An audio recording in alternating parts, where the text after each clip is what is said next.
Gosh, it's been forever. I'm not quite sure why I haven't been vlogging. Just hasn't worked out. Anywho, I am today. Not quite sure where this is going to go. Might be a longie. But I've been thinking a lot about the first one. I haven't looked at it since probably 3 months ago, like shortly after it was first posted. And I think I didn't cringe. Thought, no, I'm going to do this. And so, but I've been thinking about lately the worthiness or the lack thereof, and definitely feeling better about myself and my interactions on this planet. It was high up there on the redo list, and as I fess up and as I become more accountable, and as I realize that we have this, seriously, we have the ability to tap into the divine, each and every one of us. How we do that varies, of course.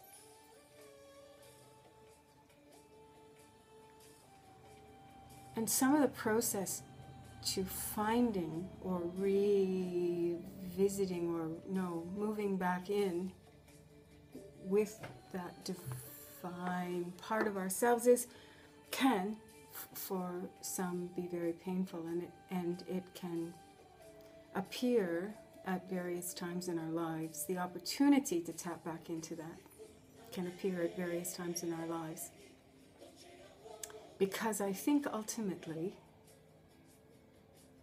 most of us are on a quest to make the world a better place. But somewhere along the line we've gotten it all kind of messed up, that I can go in and I can tell you how to do it, and that's going to make it right, and that's going to make it better, and that's going to change it. And I think we found out that way of addressing stuff ain't working. As I commit more and more to clearing away the blocks, and those blocks are the blocks keeping me from accessing that divinity. And I don't mean I'm going to go around suddenly lighting up, although that would really be nice. You know, I walk into a room and I'm, you don't have to turn the lights on because I'm glowing. Yeah. Okay, that's not likely to happen. But as an aside to that, I remember being told many years ago that the halo that is painted over the saints was because their aura was visible to many. I like that myth. I like that. And it's probably not a myth, but I don't, they probably weren't all really glowing. That's probably, some of them probably were not glowing. But I'm sure many were. I'm sure that many unpainted were glowing. And still are. I think many of us are glowing at some level. Okay, so back to reaching the divine. Sorry for the little thigh bar there. My past catching up with me. So as I commit, I'm committed to removing those blocks to that divine nature. Now, I didn't see that. I wasn't able to articulate that when I started sort of using that terminology, when it was in, when I found that terminology, and when I started thinking, yeah, okay, that's a really good way of looking at it, because, we build walls inside of ourselves against all kinds of things, like, and because of all kinds of things, and some of them are pretty legitimate, you know, against some of the misunderstandings and the hurt of our youth. Sometimes the only way that we could get up and move the next day or in the next moment from whatever hurt was piled at us or thrown at us was to, you know, was to close that wounded self off. And I'm not pretending that my wounds are even remotely close to what many innocents have suffered on this planet, both, you know, in this very moment that are suffering and over the, you know, many millennia. So I'm not saying that, but I'm just saying that it's not a blame. It's not a blame. But when we reach a certain place, so many of us in this so-called, I know it's not politically correct anymore, but first world, we have so much. We have so much.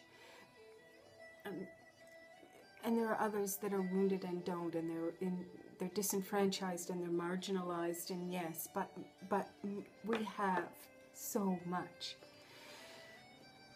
So we can, because of that, that's where I was going with that, because of that, we're better able to find the time to access that divine and chip away at some of those blocks. Woot! So, getting back to moi, so as I chip away at those blocks, committed to living a life of love, that means that I start with me, and a lot of who I am is really, really hard to love. I've done some things. I've done awful things to others and to myself that I am eternally regretting. But I'm asking for forgiveness and asking to move on and asking to make right in this moment for the next. Whatever aggression I might have heaped on an innocent, including myself. So as I move forward on my quest, I find it easier to forgive. And oh my God, I'm finding it so much easier to love. Oh wow, like your heart, my heart just seems to be this flower, and even in those glimpses of that awakening and in that blossoming, I just think, wow, I can move through, I can do this, I can do this, and this is the right path. So, it ain't easy, but it's so worth it, so worth it. Our challenge is to love everything. Love everything.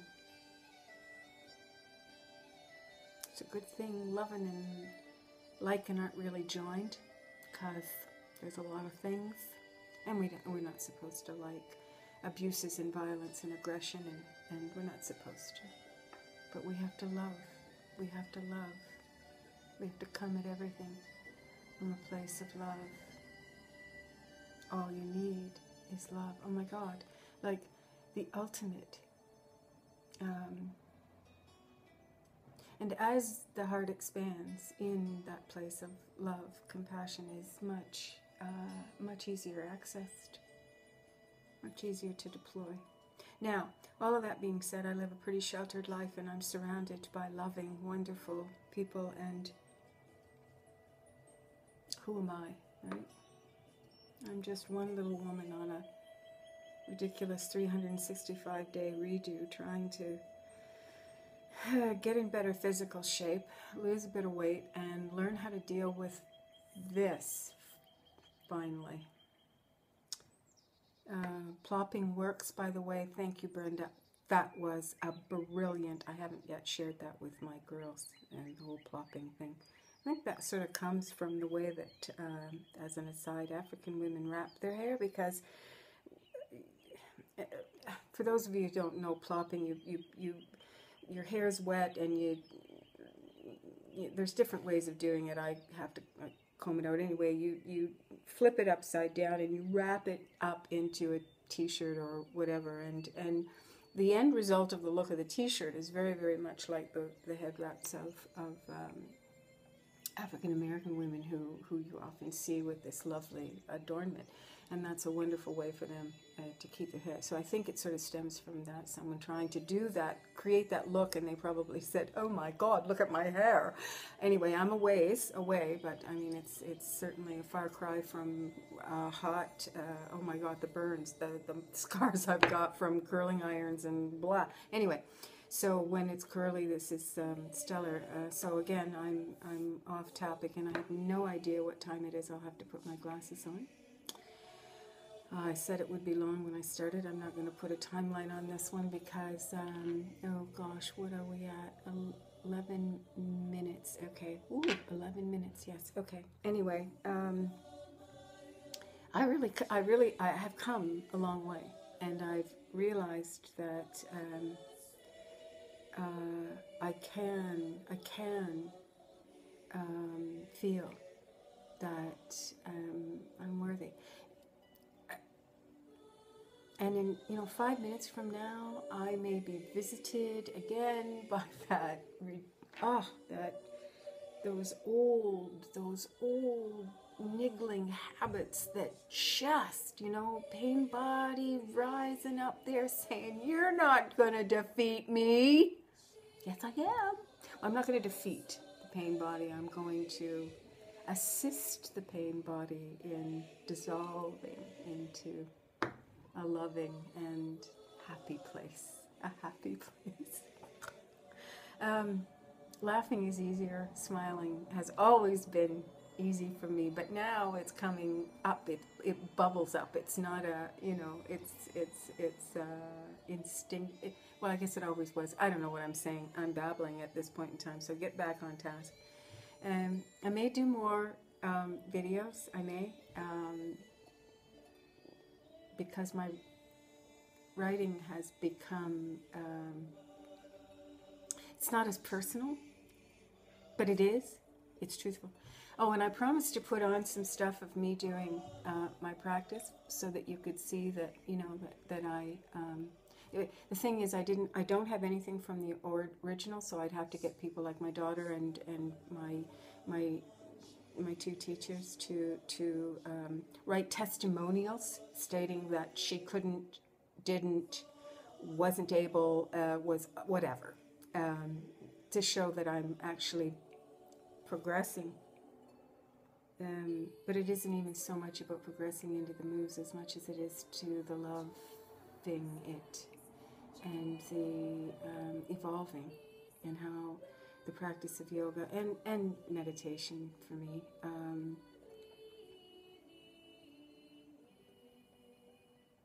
when the student is ready, the master appears, the teacher appears, and we, as we mature, give ourselves some credit.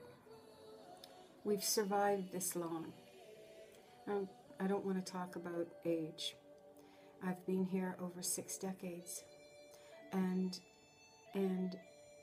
saying publicly that I am a light worker, that I am a writer, that I am blessed and a healer, chokes me up a bit. The writer I'm getting more confident with. The light worker, I still think I'm a bit a ways from that. However, getting back to my original, where I was going with this was to say that after this length of time, my quest, my journey, my walk has been with a purpose. And I'm coming, and I need not, I must not be, I must not allow the pain body, the ego, the false pride, any number of those not positive things to interfere with my place where I'm going and what I have to share. And what I have to share. It is meant for me, but it is given freely now. From sometimes a wounded place, but always from a soul that desires to move toward love. Love. Okay.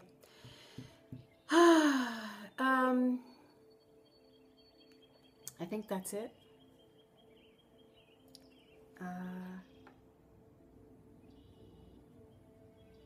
I've got a lot. I've got other things I want to talk about and share, and I will as it comes. My wish, because that's become thematic. So my wish is trust today.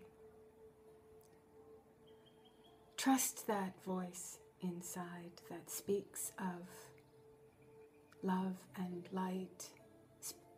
Trust that voice that echoes all creation. Boundless, omniscient, limitless energy, ongoing. You. Trust. Trust that you are divine.